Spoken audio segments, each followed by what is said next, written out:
Chemical dependency is an issue that affects almost every community that you come in contact with, and that's why it's so important to help these individuals understand what it is and how to combat it. Chemical dependency not only affects those individuals that are dependent, it also affects their family members as well as the community around them. And there are many different types of chemical dependency, whether that be opioids, marijuana, alcohol. All of them have their different types of effects, and that's what makes chemical dependencies so difficult to address. One specific type that I will be addressing today is alcohol dependency and the adverse effects that it has to employee assistance professionals in order to show them how we can educate and treat those that are affected. What makes alcohol such a difficult chemical dependency is that it's legal in almost every place, and it's also very accessible. I believe that it's important to start with understanding what alcohol dependencies are in order to understand how we can treat them. In order to understand the prevalence of alcohol, I did some research, and one article that I found done by the Journal of Comprehensive Cancer Network looked at the effects of alcohol dependency on their cancer patients. One interesting fact that they found was that at least 6 grams of alcohol per day were consumed after a breast cancer diagnosis, and then it was associated with an increased risk of breast cancer recurrence in those patients. This was a really interesting fact to me because these patients are already suffering with potentially deadly illnesses, and then to add in alcohol, it only is going to worsen their condition. But they're a specific group because since they are dealing with something that's so mentally and physically painful, it was really interesting to see how much alcohol that they were consuming as compared to a normal population. So then I found another article that talked about the risk factors of death for alcoholism. And in 2019, alcohol use caused 2.2% of female deaths and 6.8% of male deaths in the United States.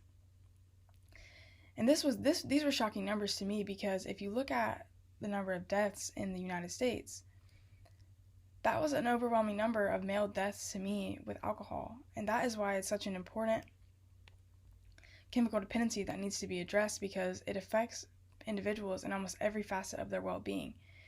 One author called alcoholism a multi-system insult to organs. He stated that many observers of alcoholism do not appreciate the complex differing aspects of alcohol's effects and pathophysiology in multiple different organs. This was a really interesting statement to me because he specifically addresses those that watch alcoholism happen. And that's something that I didn't think about. I was just thinking about those that are specifically affected by alcoholism, those that are chemically dependent on it. But I didn't realize how important it was that those who aren't affected help those that are affected. He goes on to talk about how the brain plays a huge part in an unhealthy consumption of alcohol. And he says alcohol produces plasticity in neuropeptide systems in the brain, which alters thinking and decision making. So in theory, an excess intake of alcohol over time inhibits a human in making decisions regarding that substance, which creates a very unhealthy cycle. So that being said, I think it's important for the community as well as those that are affected to understand what alcoholism is, because a lot of times I think that those family members that are affected, that have a family member that is affected by alcoholism, they just see it as a personal issue and something that that person needs to combat. But I think it's important to understand that a lot of times they don't understand that it's an issue. They see it as something that they can't help and that it's just something that they're addicted to. But I think that if family members really get involved and really try to understand what causes the alcohol dependency, that they can play a big part in helping them recover. There are a few different types of treatment that you can do for individuals.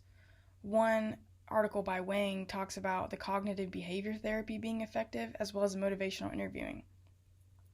And this essentially is having the patients recite to you what they would like to see out of their treatment. And it really gives them a sense of control over their treatment and a control over their feelings and their behavior and what role that they play in their alcohol dependency. Another article by Ray looked at whether or not treatment was different in those that were seeking treatment and those that weren't seeking treatment. So those individuals that choose to go to treatment on their own, or those that are basically forced to go into treatment by their family members or another important person in their life. And he found that an overwhelming number of those who chose to do treatment on their own had much higher recovery numbers than those who didn't. And that's why I think it's so important that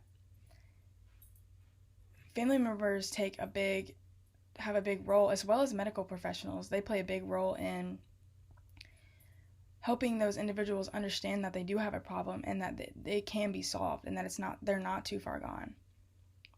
Especially as Christians, we have an obligation to help those who are struggling, and this situation is no different. In Acts 20:35, it says, "In all things I have shown you that by working hard in this way, we must help the weak and remember the words of the Lord Jesus and how he himself said, it is more blessed to give than to receive." And this definitely applies to alcohol dependency, because we can help those who are struggling and help them recognize their issue. And we can also show them a glimpse of Jesus' light, and that will help them in their recovery. There are many different types of sales approaches, and if I were to use the stimulus response approach, I would include questions in my presentation in order to get a response out of the employee assistance professionals. One question that I may ask is, what percentage of deaths in the U.S. do you think alcoholism is responsible for? And I think that this will really get them thinking about numbers and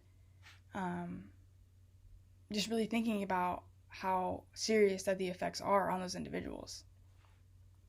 The next type of marketing strategy is the selling formula. The selling formula is steps of making the consumer aware, getting their interest, desire, and then making them take action. And I think I use a combination of the selling and this need satisfaction formula. And I would start by making them aware of the issue of alcoholism, and then I would make them take action on that issue. The next type of method is the need satisfaction method, and this is asking them a series of questions regarding what the chemical dependent's needs are, the awareness of those needs, and then how to fulfill those needs and work towards getting a better understanding of their needs. And I think I used a combination of the last two, the selling formula and the need satisfaction. And that is why it is so important, and I think alcoholism is so prevalent, and it needs to be addressed in those communities.